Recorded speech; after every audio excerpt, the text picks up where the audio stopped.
Happy Friday, everyone, and welcome to this week's episode of Sports Corner. I'm Cole Young, and now that we're in the heart of the fall, it's arguably the best time of year in sports. NFL and college football are in full swing, the NBA season is just on the horizon, the WNBA playoffs are here, the MLB playoffs are just about to start, the Premier League is back, plus so much more. That being said, I'll jump right in with NFL.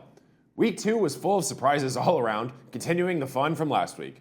The Bengals barely outlasted the Jaguars with a 31-27 win. Detroit got back on track and dropped 52 points on the Bears.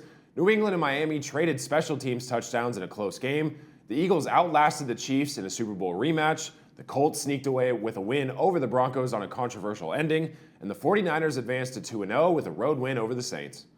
The game of the day, however, came from an unlikely source. The New York Giants and Dallas Cowboys put on an absolute show on Sunday morning. With just 25 seconds remaining in regulation, the Giants trailed the Cowboys 34-30. Russell Wilson heaved one of his signature deep balls and found Malik Neighbors 48 yards downfield in the end zone. After the PAT, the Giants sat with a 37-34 lead and very little time remaining. After 3 short plays, the Cowboys had the ball at the Giants' 46-yard line, and the clock showed just 5 seconds remaining. Dallas kicker Brandon Aubrey miraculously drilled a 64-yard field goal as time expired, sending the game into overtime. After 3 drives in overtime, the Giants had possession and only needed a field goal to seal the win. Russell Wilson unloaded another deep ball to Neighbors, but this time the pass was intercepted, and the Cowboys had the ball. After a short drive, Brandon Aubrey strolled back on the field, this time to kick the potential game winner. From 46 yards out, Aubrey hit it straight down the middle, and the Cowboys narrowly avoided a divisional loss by beating the Giants 40-37. The numbers from this game were wild. 41 points were scored in the fourth quarter alone. Dak Prescott threw for 361 yards, while Russell Wilson put up 450 yards. These teams will meet again in the final week of the season, so maybe we'll get another great game like this one. The biggest story so far, though, sadly, has been injuries. We just began week 3 of the season yesterday, and 5 NFL starting quarterbacks have already been injured. Bengals' Joe Burrow could potentially miss 3 months after undergoing foot/toe surgery. J.J. McCarthy, after his first 2 career NFL starts with the Vikings, will miss 2 to 4 weeks with a high ankle sprain. Justin Fields is currently in concussion protocol after he left the game early in the Jets' lopsided loss to the Bills. 49ers quarterback Brock Purdy is listed as week-to-week with a toe and shoulder injury. And lastly, Jayden Daniels sprained his knee during a loss to the Green Bay Packers on Thursday Night Football in Week 2. Fortunately for his Washington Commanders, the injury reportedly won't be long-term. Injuries are always part of the game, but it's unfortunate to see so many big-name players go down this early in the season. Moving on to my weekly picks.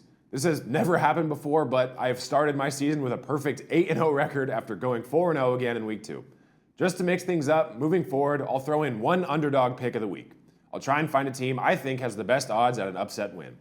So, with that said, for Week 3, I'll go with the Packers to keep it rolling over the Browns, Buccaneers to get a win over the Jets in their first home game, Seattle to beat the Saints, and my underdog pick of the week, the Rams to shock the Philadelphia Eagles.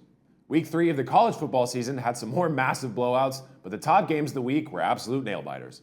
Josh McCray scored on a 1-yard touchdown run in overtime for Georgia, giving the number 6 Bulldogs the last-second win over SEC rivals number 15 Tennessee. Later in the day, Marcel Reed escaped pressure to throw an 11-yard touchdown pass to Nate Borkircher with 13 seconds left. Randy Bond kicked the extra point, and number 16 Texas A&M beat number 8 Notre Dame 41-40 on Saturday. Texas A&M beat a top 25 team on the road for the first time since knocking off Auburn in November of 2014. The Aggies had lost 13 straight road games to ranked opponents. Notre Dame has now dropped to 0-2 after playing in the national title game last season. Here's a look at the current AP rankings for college football. If you'll notice, even after starting 0-2, Notre Dame is still lingering in the top 25. And USC has made their first appearance in the rankings after their hot start to the season. We still have a long way to go into the college football playoffs, so this list will change dramatically over the course of the next few months. This week, there's some more ranked matchups to look out for. Number 17 Texas Tech and number 16 Utah will start the weekend off with their matchup at 9 a.m. on Saturday on Fox. Later in the day, number 11 Oklahoma will host number 22 Auburn at 12:30 p.m. on ABC. To end the top 25 showdowns at 4:30 on NBC, number 9 Illinois will head to Bloomington, Indiana to face the 19-ranked Hoosiers. There will be tons of good games to enjoy this weekend, so don't miss out on any of the fun. The first 2 games of each series in the first round of the WNBA playoffs have come to a close.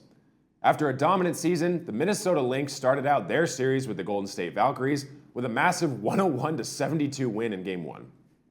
The Lynx were the only team to sweep their opponent in the first round as they defeated the Valkyries 75-74 in Game 2 and advanced to the semifinals.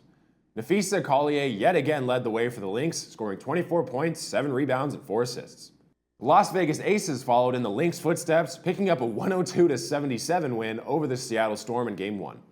In Game 2 on Tuesday night, Skylar Diggins scored 26 points, including a jumper in the lane with 4.2 seconds left.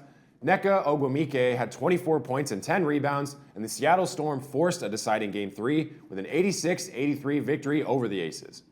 Jackie Young led Las Vegas with 25 points. Asia Wilson had 21 and 13 rebounds for her 22nd career playoff double-double. Without almost all of their starters, the Indiana Fever fell short to the Atlanta Dream in Game 1, losing 80-68. In Game 2 in their best-of-3 series, the Fever managed to stay alive on Tuesday after picking up a crucial 77-60 win.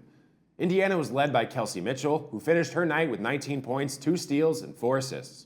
And lastly, the New York Liberty outlasted the Phoenix Mercury 76-69 in Game 1. But the Mercury came back with a vengeance on Wednesday night, dominating the Liberty 86-60 and keeping the championship hopes alive after evening the series at 1-1. Game 3 of that series will be tonight at 6 p.m. The semifinal rounds will begin on Sunday, with the WNBA Finals tipping off on Friday, October 3rd.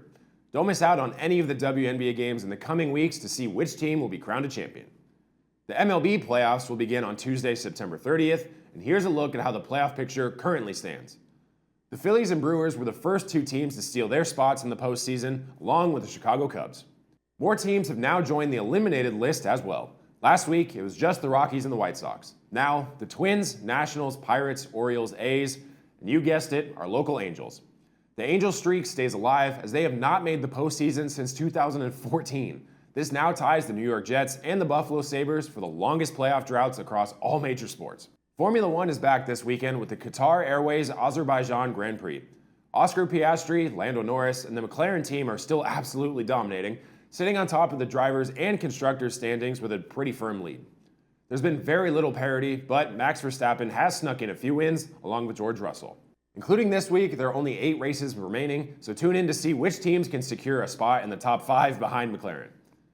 With all that said, enjoy another beautiful fall weekend filled with football, baseball, basketball, racing, and so much more.